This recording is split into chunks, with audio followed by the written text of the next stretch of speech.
Hi friends, ಇವತ್ತಿನ ವಿಡಿಯೋದಲ್ಲಿ ಸೀಸನಲ್ಲಿ ಸ್ಪೆಷಲ್ ಮಾವಿನಕಾಯಿ ಮಸಾಲ ಚಿತ್ರಾನ್ನ ತುಂಬಾ ರುಚಿಯಾಗಿ ಯಾವ ರೀತಿ ಮಾಡ್ಕೊಳ್ಳೋದು ಅಂತ ತಿಳಿಸ್ಕೊಡ್ತಾ ಇದ್ದೀನಿ.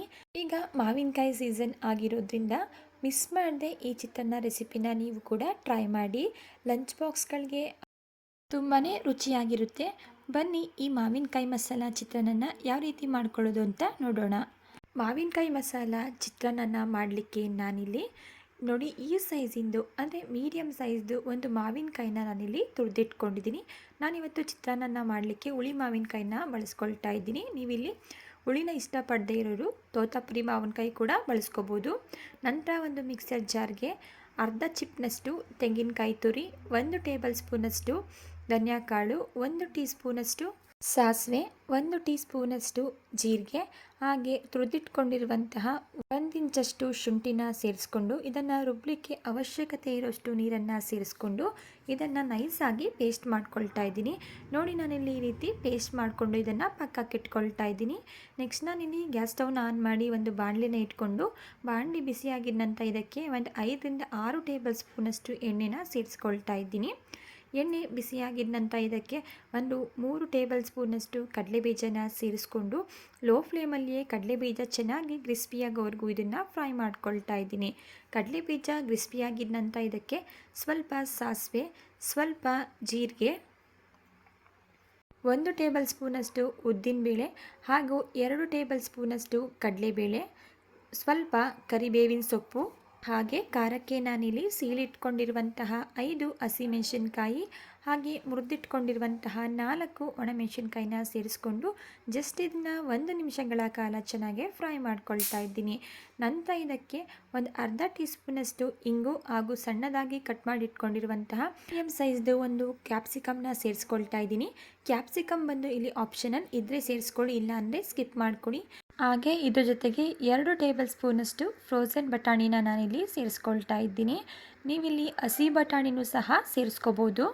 ಬಟಾಣಿನ ಸೇರಿಸ್ಕೊಂಡಿದ ನಂತರ ಮೀಡಿಯಂ ಫ್ಲೇಮಲ್ಲಿ ಒಂದು 3 ರಿಂದ 4 ನಿಮಿಷ ಚೆನ್ನಾಗಿ ಫ್ರೈ ಮಾಡ್ಕೊಳ್ತಾ ಇದ್ದೀನಿ. ಫ್ರೈ ಮಾಡ್ಕೊಂಡಿದ ನಂತರ ನಾನಿದಕ್ಕೆ ತುರಿದಿಟ್ಕೊಂಡಿರುವಂತಹ ಮಾವಿನಕಾಯಿನ ಸೇರಿಸ್ಕೊಂಡು ಇದನ್ನು ಸಹ ಮೀಡಿಯಂ ಫ್ಲೇಮಲ್ಲಿ ಒಂದು 2 ನಿಮಿಷಗಳ ಕಾಲ ಚೆನ್ನಾಗಿ ಫ್ರೈ ಮಾಡ್ಕೊಳ್ತಾ ಇದ್ದೀನಿ.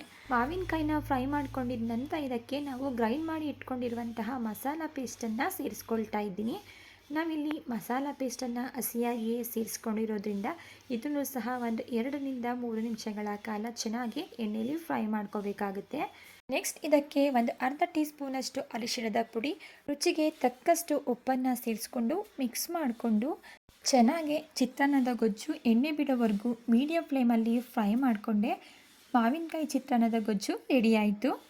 ಮಧ್ಯದಲ್ಲಿ ಇದನ್ನು ತಿರುಗಿಸ್ಕೊಳ್ತಾ ಎಣ್ಣೆ ಬಿಡೋವರೆಗೂ ಮೀಡಿಯಂ ಫ್ಲೇಮಲ್ಲಿ ಇದನ್ನು ಫ್ರೈ ಮಾಡ್ಕೋಬೇಕಾಗುತ್ತೆ.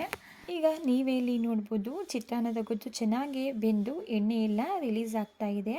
ಈಗ ಇದಕ್ಕೆ ಸಣ್ಣದಾಗಿ ಕಟ್ ಮಾಡ್ಕೊಂಡಿರುವಂತಹ ಸ್ವಲ್ಪ ಕೊತ್ತಂಬರಿ ಸೊಪ್ಪನ್ನ ಸೇರಿಸಿ ಮಿಕ್ಸ್ ಮಾಡಿಕೊಂಡು ಗ್ಯಾಸ್ ಸ್ಟವ್ನ ಆಫ್ ಮಾಡ್ಕೊಳ್ತಾ ಇದ್ದೀನಿ. ಈಗ ನಾವು ರೆಡಿ ಮಾಡಿ ಇಟ್ಕೊಂಡಿರುವಂತಹ ಚಿತ್ರಾನ್ನದ ಗೊಜ್ಜಲ್ಲಿ ಸ್ವಲ್ಪ ಗೊಜ್ಜನ್ನು ತೆಗೆದು ಪಕ್ಕಕ್ಕೆ ಇಟ್ಕೊಳ್ತಾ ಇದ್ದೀನಿ.